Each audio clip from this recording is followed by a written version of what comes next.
To your boy 2G back.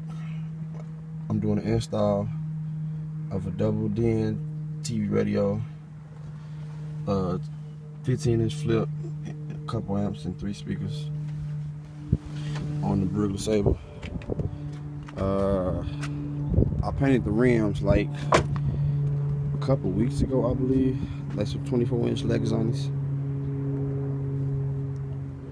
I painted the rims a couple weeks ago, and I only got the car painted like, I'm gonna say like last year sometime.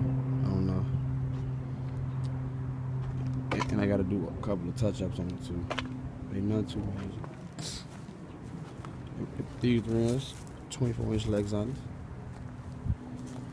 Alright, YouTube, I'm gonna keep y'all up and posted if I start doing the install. Until then, out. So, your boy 2G. Just got done doing the install of the TV radio, flip down, 312 an amp.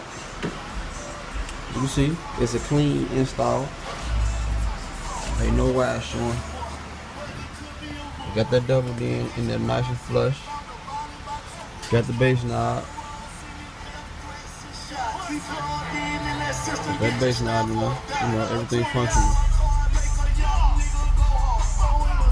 Like I say, it's a clean install.